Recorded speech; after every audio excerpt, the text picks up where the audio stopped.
Salut à tous et bienvenue sur notre chaîne SBRI Fight TV. Alors aujourd'hui, on va commencer toute une série de vidéos où vous allez suivre la préparation physique, mentale et tout ce entraînement invisible de notre champion Adla SBRI. Il boxe le 31 juillet au Kowloon Fight en Chine. Donc la Chine, ils se mettent à inonder, ils vont racheter l'UFC, voilà, ils font des grosses organisations.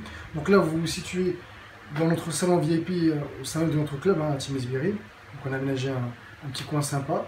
Et on va démarrer donc par la pesée. Donc on a dit le combat 31 juillet, on va peser Abdullah. Et après vous allez voir la suite. Et tous les jours on vous postera une vidéo. Et si vous avez des questions, des choses que vous aimez voir ou pas compris, n'hésitez pas sur ma page Facebook, SBRI Fight TV ou sur mon compte Fouad SBRI. Allez, on est parti pour la pesée.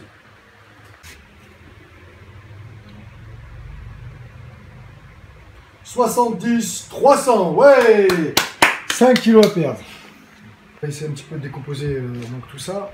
On a 5 semaines de préparation physique, donc le combat prévu pour le 31 juillet. Qu'est-ce qu'on va chercher à faire travailler? Ça va être ton endurance, ta PMA, puissance maximale aérobique, ta résistance, parce que c'est des rounds de 3 minutes. On va chercher à te faire gagner en explosivité et en puissance, vu que tu es dans une catégorie en plus un petit peu inférieure à la tienne, il faut que le rapport de force-puissance soit pour nous.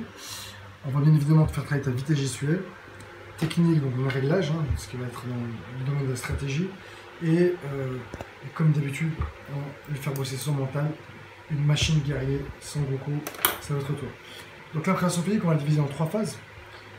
On a 5 semaines, donc la première phase, c'est ce qu'on appelle la phase de désadaptation, c'est qui va correspondre à la semaine 1 et 2. Donc en fait, on va te faire une récupération complète entre 2 séances. C'est juste pour permettre à ton organisme de s'habituer. Donc on dit désadaptation parce que ton corps, comme on va recharger, que ça fait longtemps qu'on ne s'est pas entraîné, il est plus trop habitué à cet effort. Donc l'objectif en fait, ça va être à la fin de cette phase, tu te réhabitues en fait à l'effort, à la fatigue et à toute la charge d'entraînement. Donc l'objectif de la première phase, on peut combler ça avec la PPG, ça va être de faire travailler ton endurance. Comme nous on n'a que 5 semaines, on va devoir superposer puissance maximale au niveau endurance avec ta résistance et bien évidemment la technique. On va commencer à ajouter, à revoir des combinaisons, des choses comme ça.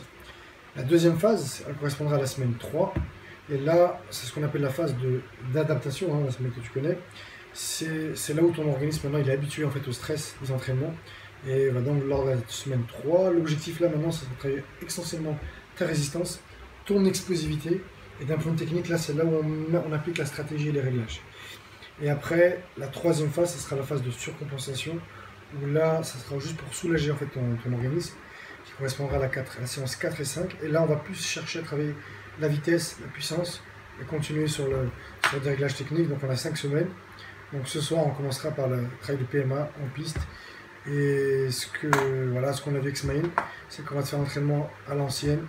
On va mélanger technique moderne de crossfight, cross-training, choses comme ça. Donc un jour et l'autre jour, à l'ancienne, à la Rocky 4, piste, course, mélanger de la boxe. Et comme ça, tu vas être surentraîné.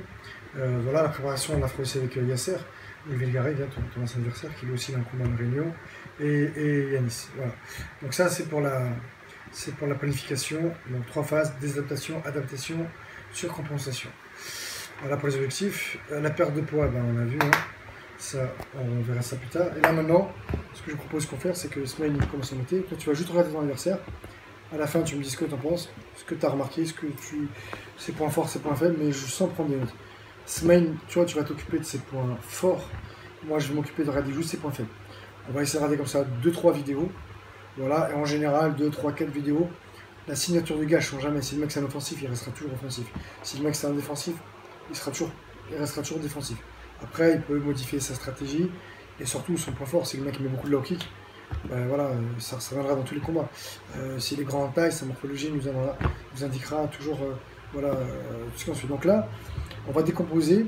Et là, pour ceux qui ont regardé les 7 clés pour préparer un combat, de réussite pour gagner un combat, et c'est ce qu'on maintenant on va noter, prendre des notes, on va aller clé par clé, prendre tout ça, analyser, décomposer, et à partir de là, on pourra analyser un petit peu ce qu'on aura marqué et commencer à y bosser. On est parti? Allez, là c'est parti, premier round. Donc déjà, ce qu'on peut voir, c'est typique taille. Alors sa morphologie, on voit qu'il n'est pas très grand, il paraît pas grand par rapport à l'arbitre, et par rapport à lui, on pourrait dire qu'il est petit. Donc morphologie, on marque petit. La boxe en droite. Il est saisi. Voilà, donc là, en taille, nous sera en K1. Attitude, il avance. Attitude agressive. Donc, offensif. Feinte. Offensif. Ça, c'est les points forts, ça.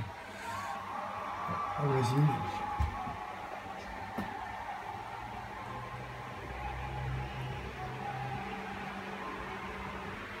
L'anglaise, il est un peu. Il boxe de loin, en fait. Il part de loin. Ça, c'est un point faible. C'est-à-dire que.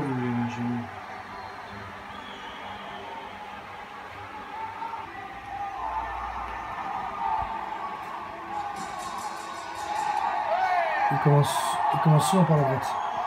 En fait, c'est marrant, mais il commence souvent. Non, avant d'envoyer quelque chose, il commence par la droite. Donc, on a vu, il y a un KO, c'est que la vidéo est finie. Tu vois, il commence souvent par la droite. Ça, c'est un point faible parce que c'est-à-dire que tu auras le temps de voir venir. Low kick aussi. Ouais, beaucoup de low kick. Mais il n'y a pas de combinaison en fait. Tu vois, là, c'est droite, il met un coup. Parce qu'il cherche le corps à corps en ce moment. Ses mains sont hautes aussi.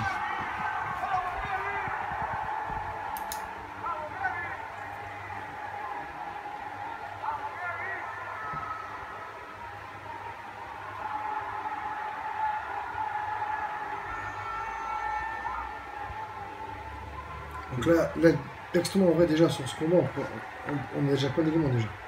On va en mettre un deuxième pour voir s'il boxe pareil. J'en ai eu un autre. Il faudra contrôler du K1 en fait. Il y a plus de K1.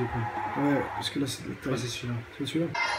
Donc là voilà, ça se confirme, il est agressif, il est offensif. On confirme qu'il ne doit pas être très grand en taille par rapport à son adversaire, par rapport à l'arbitre. Mais par contre, voilà, beaucoup de low kick. Ok. Les postes. Ouais, il est mal large quand même. Hein. Les mains sont basses. Hein. Ouais, beaucoup de low kick.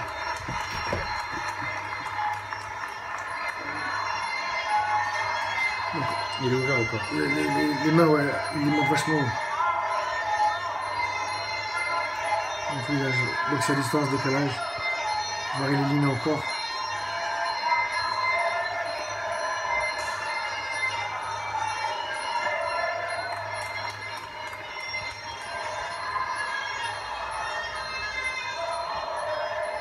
Il n'y a pas de surprise.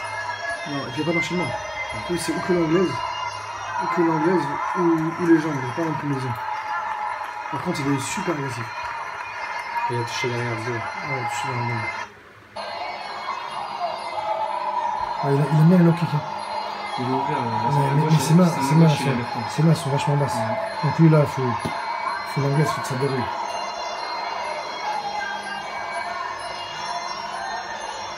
Voilà, attends. Et il utilise que sa jambe arrière. Je n'ai pas vu une seule fois utiliser sa jambe arrière. Voilà, la distance, c'est-à-dire qu'il la gère plus ou moins. Encore jambe arrière.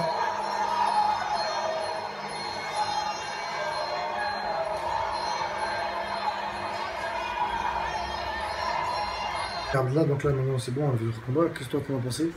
Point fort, c'est quoi pour toi? Bah, il avance. Ouais. Bah, Agressif, ouais. Il met beaucoup de low kick. Ouais, beaucoup de low kick, ouais. Puissant. Il a puissant low kick. Ouais. Ismail. Pareil, agressif. Il envoie des low kicks. Donc il les genoux aussi. Quelques genoux parce qu'il Il vient envoie, et il voit le genou, mais les genoux il les met à distance. Et il feinte. C'est quoi là? Et les feintes. Il feinte. Il utilise beaucoup de feintes. Tic tac. Voilà. Les points faibles, c'est que il envoie souvent ses bras, on les voit venir un peu de loin. Tu vois, ici, il n'est pas à la bonne distance. Donc voilà, donc on a dit low kick agressif, genou, feinte. Après boxe de large. Moi je trouve qu'il boxe coup par coup, c'est-à-dire qu'il envoie ou que les poings ou que les pieds. Les seuls enchaînements qu'il fait, c'est crochet low kick, voilà un peu système hollandais. Par contre, ses mains elles sont basses, il faudra bien varier donc les lignes corps-visage. Beaucoup de front kick parce qu'il est vachement ouvert. Décalage, et il faut le mesurer, il faut que ce soit toi qui impose le rythme. Donc beaucoup de déplacements, il ne sait pas se déplacer, il marche. Donc il n'y a pas beaucoup de déplacements. Par contre, la distance, mine de rien, malgré qu'il avance, il la gère bien. Donc, on peut dire que distance, il sait travailler à distance, mais pas de déplacement en fait. Pas de déplacement. Voilà. Donc là, la stratégie, bah vraiment, hein, c'est simple, hein. Un semaine. boxer de loin, boxer à distance. Éviter. Voilà, boxer à distance. Dès que tu as fini l'enchaînement, là, il faut travailler blocage, low kick et repose direct. Il faut que dès qu'il te met low kick, il faut que la sanction soit immédiate pour Les lui. front kicks aussi, comme ça. Beaucoup de front kick, les back kicks, les back fist. Dès qu'il avance là, dès qu'il avance, bam, on envoie, on vient le contrer. Donc boxer à distance, utiliser beaucoup de voilà. Donc ça veut dire quoi? Défense de zone. En gros, dans la stratégie, ça veut dire quoi? Défense de zone et jeu en cobra. Matrix cobra. Ça va là? Hein? Et décalage. Donc, ouais, décalage, fait partie du truc. Donc, boxe à distance, défense de zone. Zone. Je mets Matrix. Je mets Matrix, bon? Matrix. Et ce que. Donc, ça, c'est comment on doit l'empêcher d'avancer. On doit l'empêcher que le mec avance. Et je crois qu'il avance, il faut que la sanction soit immédiate. Bam, bam, bam. Il faut qu'il pète un boulon. Et après, il faut la solution dans des points. Crochet au foie, uppercut, tu vois, l'anglaise.